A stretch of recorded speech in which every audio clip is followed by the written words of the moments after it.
It's always my biggest dream to become a professional footballer. When I turned 31 years old, I got asked to play in a match with the one and only Ronaldinho.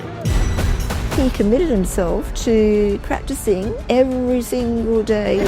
Jamie! Come on, Jamie, get over! It was almost like I was a different person overnight. I'm not going to lie to you, like it ruined my life. To neglect all those kind of things. Only concentrate on sport. Always knew that he could overcome it. And he did. I never, ever had any doubt about that. So my name is Jamie, and I basically grew up in the northern suburbs of Sydney in a place called Chatswood. The only child to my mum, who's Hungarian, and my dad, who's Chinese. Most of my upbringing, it was quite normal.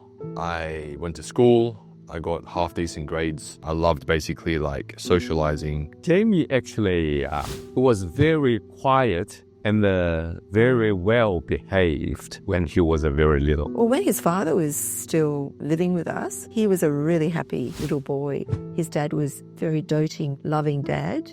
He did everything he possibly could. At the age of 4, my parents decided to divorce, so my mum stayed with me in Sydney to raise me as a single parent, and my dad moved back to Shanghai, China, where he took up a film director's job. I was in the sort of a dilemma. In Australia, I've got some sort of a little directing job, but it's not my type. The TV drama series, 20 episodes, 30 episodes, that's my career. The last thing he said was, a son needs his father, and he slammed the door. Of course, he wanted the father to stay with him, but that's the whole situation. My mum was an amazing parent. She raised me in the best way she could, and I had a great upbringing with her, but I was always missing that piece with my dad, that father figure in my life to tell me that, I was strong, teach me the way of life as a man, and I guess build me up in terms of confidence and resilience. I couldn't bring him to China with me. What else I can do? So I have to just go. I have never seen you play so well. He was so little, 4 years old. I brought him to some sort of a park. A lot of people, teenagers, playing the soccer. There is a ball just came towards him, and there is a guy just chasing the ball. He just ran to that boy and also shouting, "I get it!" Then he kicked the ball. I think that's the first time he touched the ball.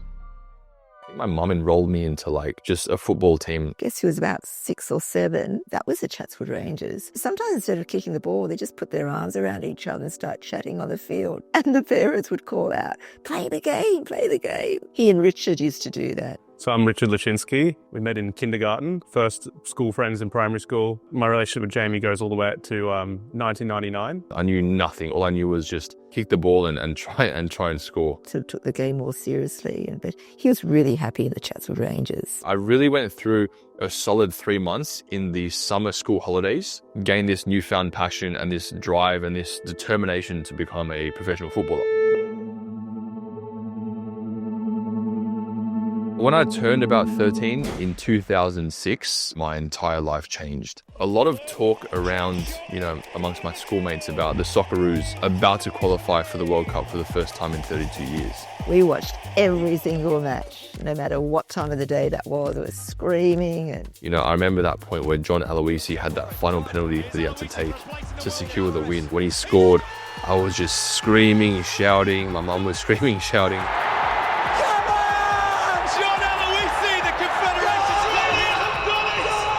it was very exciting, and that was a spark for Jamie to really get involved in soccer and be the best soccer player that he possibly could. Of course, I want him to become like a lawyer or doctor or even accountant.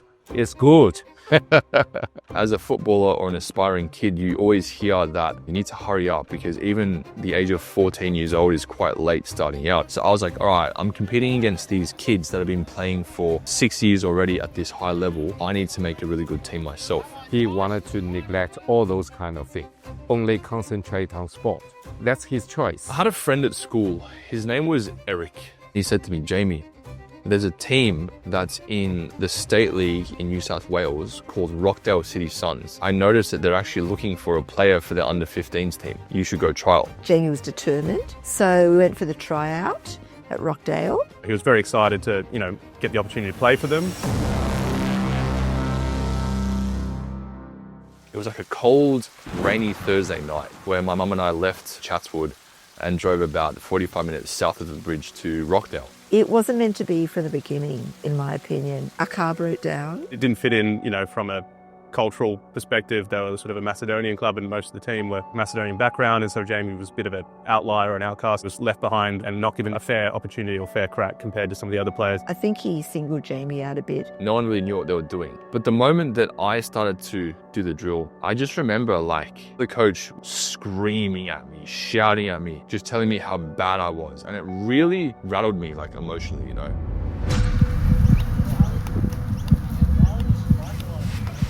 It really got into my head to the point where I actually hated playing and I felt like I was in danger. Jamie lost a lot of confidence, and I think that affected his game. If you've got someone tactically sort of beating you up emotionally, how can any person perform well? You'd have to be made of stone. Unfortunately, this voice in my head carried on for a long, long time. It led me into a depression, anxiety, self-doubt, you name it. I basically had all of it at that time. I was kind of confused. I was like, why have I changed like this? I genuinely thought there was something wrong with me. He wanted to become really the big star of soccer player. But unfortunately, he couldn't do it. He saw the season out with Rockdale and then he left. Tried out for Gladesville reps, he got in. And then he tried out for Northern Tigers, got in. When he played, he'd sort of blow it and he'd be on the bench. Literally stuck with me for the next 9 years of my entire football journey. It ruled my life. I was heartbroken. But knowing my son, I knew that he was much better than that. And I always knew that he could overcome it. And he did. Today we have the sunshine, strong sunshine in London, and temperatures reaching 29 Celsius. I decided at 19 years old to move to the UK by myself. Packed my bags, I used up all my money I had, and I just went there. Like a kid with a dream to make it as a pro in the UK. And when he arrived there, he didn't even know where he was going to stay. He got a job, or several jobs. I was in this academy team. We were having regular matches, regular training, and I was definitely improving. But the same thing kept happening. As always, the Rockdale trauma went with him. I had a coach and he said, hey, I'm going to get you this trial, but you need to make sure you perform, because if you don't perform, then it's going to look bad on me. The trial was for a coach that coached the Brentford under-20s team. And Brentford under-20s were actually in the English Premier League during that time. Literally, I could not deal with the pressure. And Jamie just stayed in his room for 2 days and just cried and cried and cried. On the phone to my mum saying, Mum, I can't do this, it's too much pressure, and I need to get out of this somehow. So of course, the actual trial, he played really, really badly. He sort of thought, well, why am I doing this? There might be something better for me. After that, he said, I'm quitting. That's it.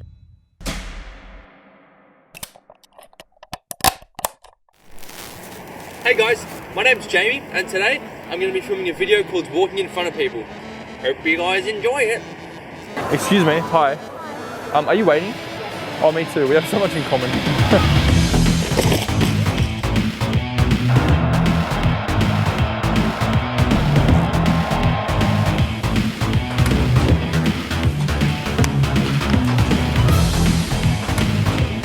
Oh, butter, I like it. I found this one guy, and his name was Adrian Van Ooyen. He would make these videos of him just doing funny pranks in public. Oh no! Oh, I shit my pants! I shit my pants! I shit my pants!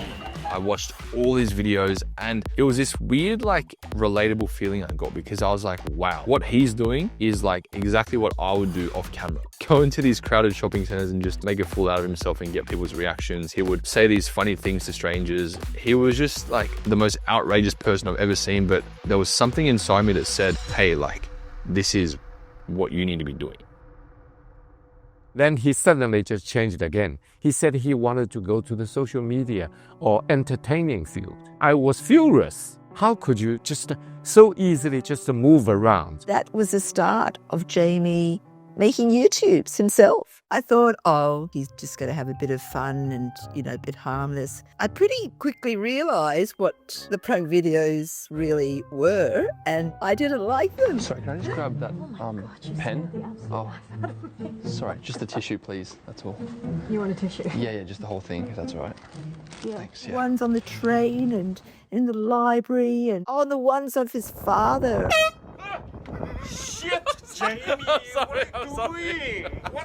Once I saw the first video he made, actually he sent that video to me, I was quite shocked. In my mind, Jamie always very well behaved, never do the naughty thing in the public, always very disciplined person, but actually not. His dad tolerated them. He didn't seem to mind. I think his dad's doing everything he can to support Jamie and make up for those lost years. I 100% support that. Whatever it was, he was going to go full pelt at it, because I think he still had that ambition to be successful and maybe like a public figure of sorts. It wasn't until I came across a group called the Janoskians. Hey guys, we're the Janoskians featuring on Mr. Teddy, and today we're doing Awkward Situations Part 2. They would be doing these pranks in public and these funny things, but it actually led them down a path of being almost like global superstars. They eventually moved to LA. They started performing like live shows in stadiums with thousands of people, and I then was confirmed that I can do these pranks and get somewhere from it. You never judge people on the face, your family member even, and you only probably just see one side. The other side, maybe they never show you. Like Jamie never show me. I could see how they were funny, but to me, they just looked disrespectful and dangerous. I was worried about his safety. He did some really silly things, like I didn't like it when he provoked a man of African appearance and the person punched him.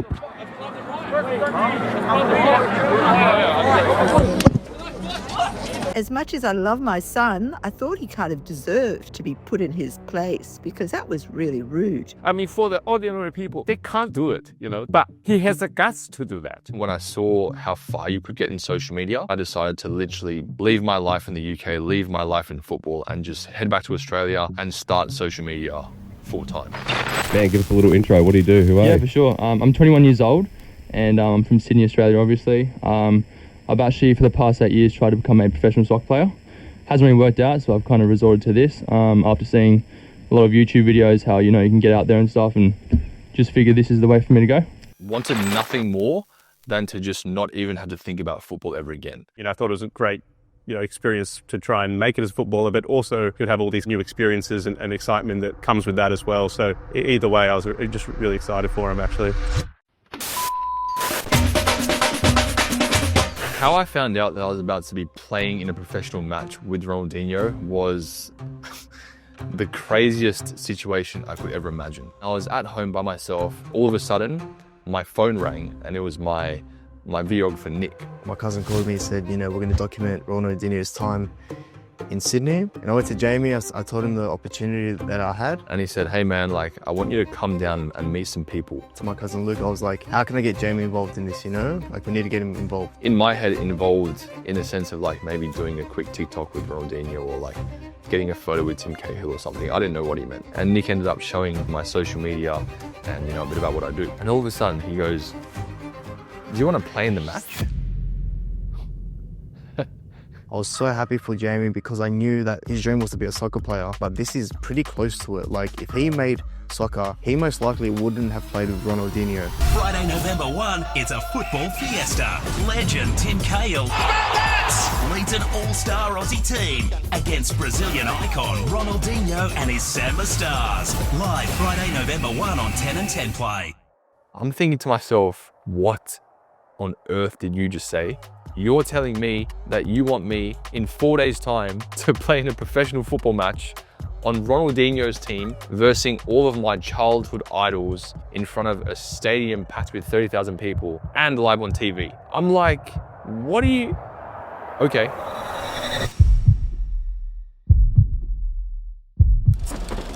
Guys, I can't do this. There's too much pressure.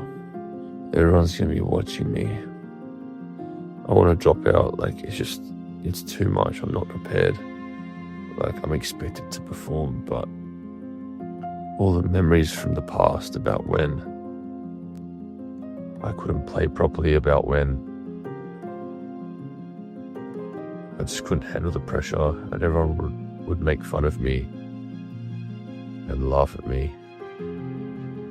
All these like memories and all this like literal PTSD is coming back to me right now. 30,000 people in a stadium plus millions of people on TV.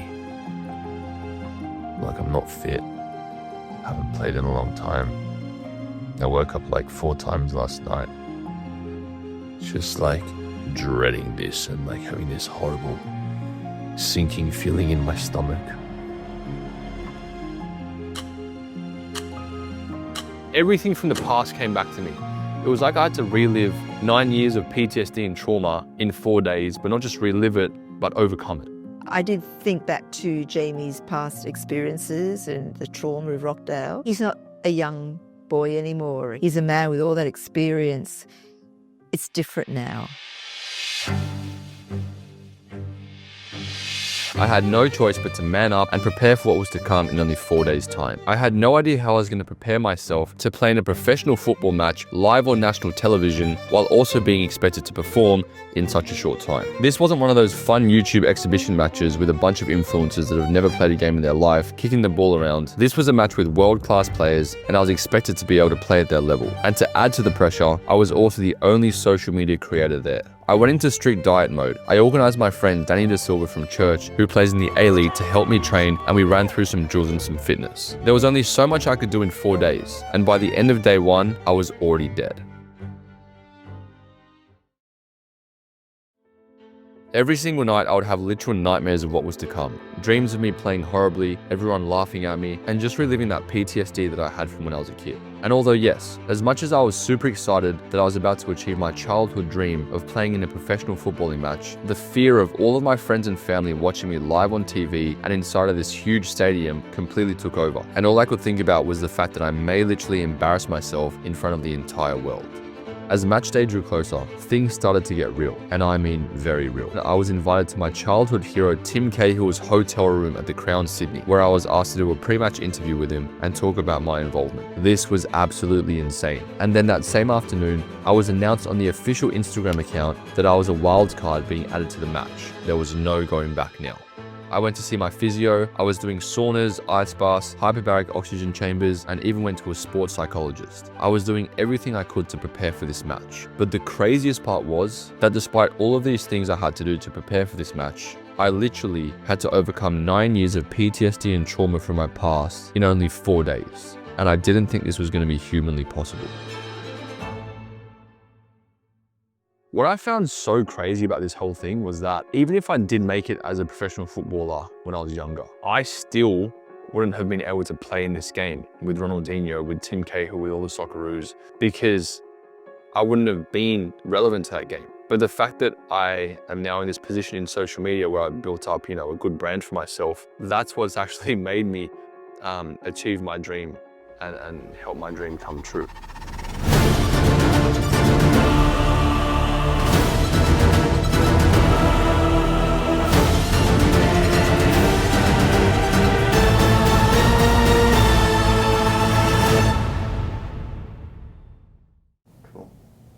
Alright, so day 5, the big day.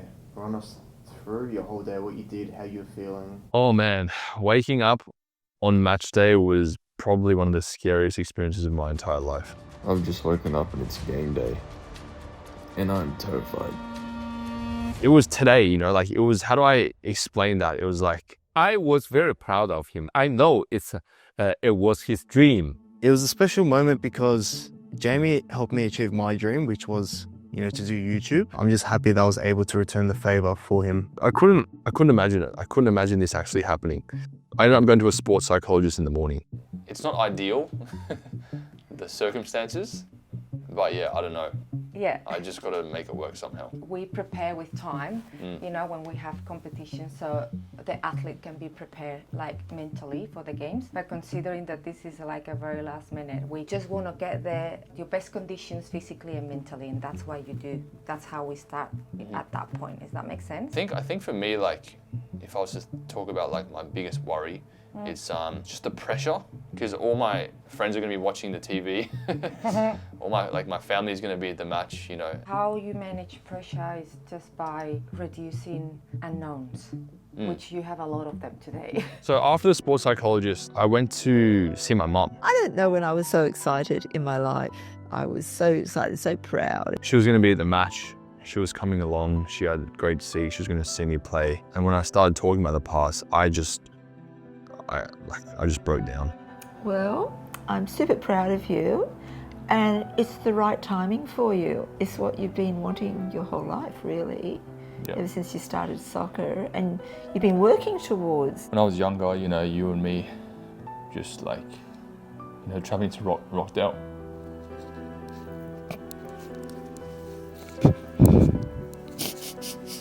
Yeah, that was a tough one. And just all the struggles I went through, you know. You sure did. Remember the car even broke down when you went for your tryout. That was kind of not meant to be. And even just like all the struggles that we faced, you know, like all the things like. But you were always there for me, Mum. So I remember it all of it. And all the other boys, they seemed to have their fathers with them and understanding the game, and I never really understood the game. But I did my very best. Yeah, it was obviously hard. Because you and I just, you know, trying our best to make it, and then it just didn't happen. I don't know how God's put this in my path, but yeah, it's just, I can't even come to terms with it, if I'm honest. Yeah, I guess my dream was accomplished to do it properly, to do it, to show himself. The fact that, you know, she was going to be at the stadium, we're going to live this out together, was like a very, very, very good moment. I think he fulfilled his dream a little bit. As it was drawing closer, and it was like on the day, he just kept hitting me like wave after wave. I'm just so grateful that this is happening, and that all my friends and family are going to be there watching. It didn't help with like, you know, what I was trying to overcome. So me and my videographer Danny had to get an Uber there actually to the stadium, and it was really funny because I said to the security guard, I'm like, hey, you know, I'm playing in the match, and he's like, oh yeah, sure. But I'm like, no, where's the players' entrance? We have to go there. So we kept getting wrong directions. So I go in the stadium. Yeah, I'm walking through the tunnel, and I'm just like, you know what? Like, this is your moment, bro. Like, let's just live it up. Let's experience everything, because you might not ever experience this ever again. There were two policemen outside. I went up to them and said, my son's playing. My son's name is Jamie Zhu. He's going to play in the game. And they said, oh, really? And I was just bursting with joy. I just wanted to tell everyone, I'm Jamie's mum and he's playing. I don't know. I just went through and I got to the changing room, and yeah. It was a surreal moment seeing my last name there and just the jersey and being in that environment. You know, the music was pumping. Everyone was just like juggling the ball. I joined in, you know. It was just happy environment, but just so surreal, and I just couldn't believe the professionalism of the dressing room. He was having a great time. He was on top of the world. Just everything you see like in these football documentaries was there, and I was a part of it. It was nuts. Awesome. Jamie on 3. 1, 2, 3. Jamie! Game day, I was walking around the field, you know, filming, getting some BTS, doing what I had to do, kick live stream. You know, when you're the best content strategist in Australia, you know, you do that type of stuff. Anyway. No, he was nervous leading up to the game. And I think he might have been having a conflict inside himself. Can I do it? Will this happen again? We ended up getting changed and then going for the warm-up. I just remember like seeing the stadium in front of me and seeing this perfect grass and this stadium. I was like shocked, like a feeling that I've always dreamed of, you know. His determination and his knowing, I think it was more his knowing that he could do it, that won, and it triumphed. We then got called up into the players' tunnel. And this is when Ronaldinho appeared. I'm like, whoa, like this isn't happening. Like I had to like start myself a few times. We went out, we sang like the national anthems of both. Yeah, it was game on.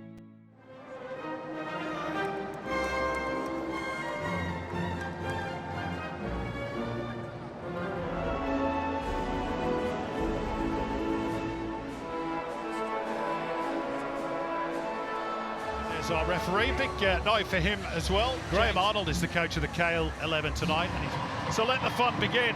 90 minutes of entertainment ahead. So I was told by the coach that I would be on the bench, which I expected. I wasn't expecting to get on anytime soon. So to me, I was just chilling, you know. It was just anticipation. I didn't know when I was going to go on. I had no idea. I didn't know if it was going to be early second half or like with 5 minutes left. I just simply had no idea. So I was feeling the nerves.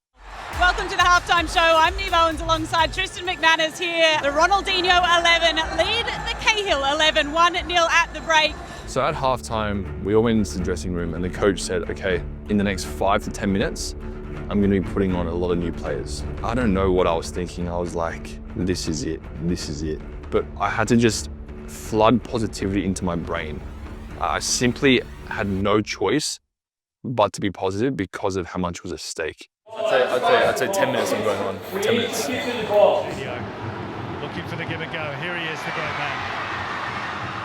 Just got tangled up in the giant frame that is Sasha Ognenovsky. My goal when I went onto the field was I definitely wanted to take a shot in the match and also try and like do a step over or two. That was my goal. Just simple pass, have fun, smile, take a shot and do a step over. That's all I wanted. It was getting towards the end of the game, and me and my brother, we looked at Jamie and we're like, oh, I think he's upset.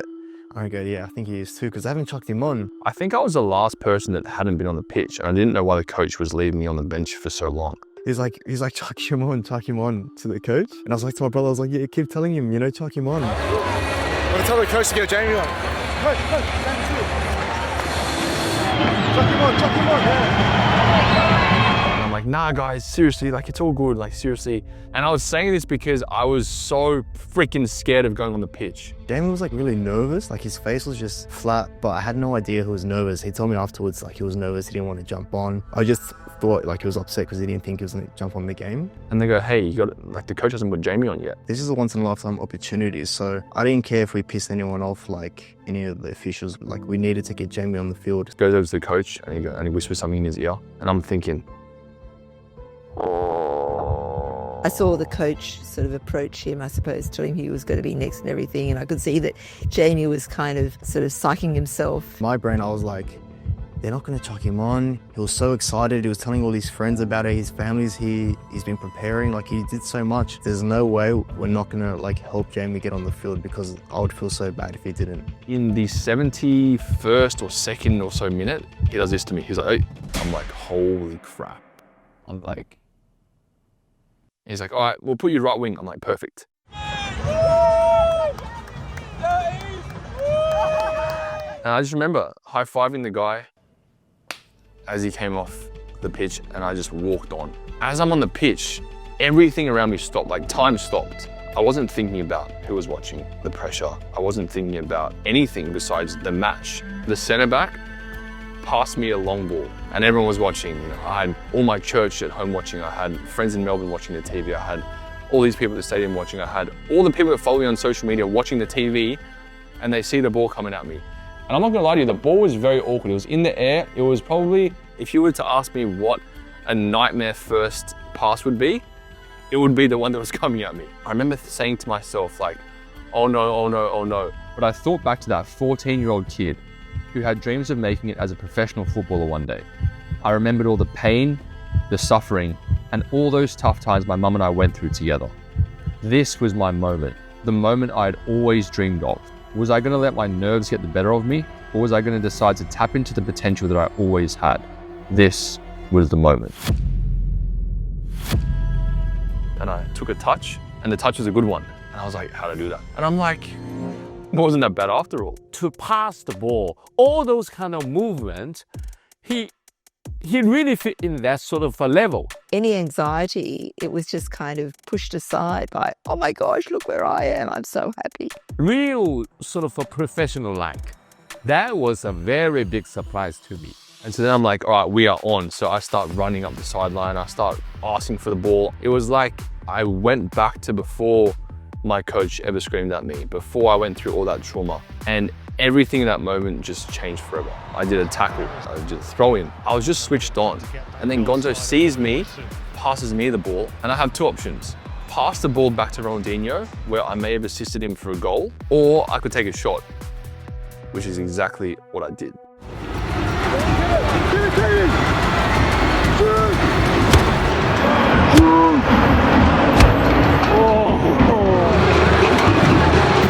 Tag shot in the end. Tell me you got that. Tell me you got that. What the fuck, dude? I'm standing right here. Bro, tell me you got that on camera, bro. Wow. Now, of course, the shot wasn't great, but the fact that I then looked back and I saw my big head on the big screen was, it was an amazing experience. I just knew that when I went back on the bench that I'd accomplished my mission, essentially. Surely a goal here. No, Blake Van Dijk stands up strong again. And glazed over the top by Valeri, which is the final kick. I felt like the happiest mum in the world and the proudest mum in the world. I was just bursting with joy. You know, I ran over to the side that she was on, climbed over the seats, and all my friends were there as well. And it was just such an amazing moment because it was like, Mum, like I did it. I'd achieved my dream. There's no other way of putting it.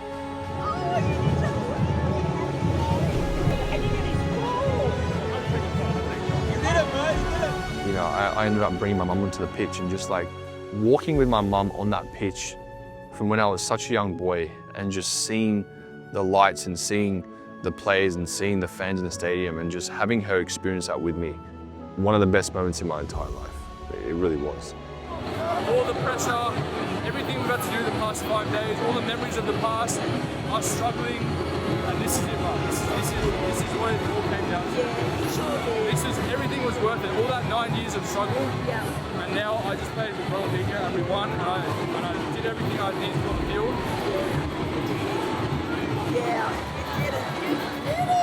And she just kept saying to me, like, you did it, you did it, you did it.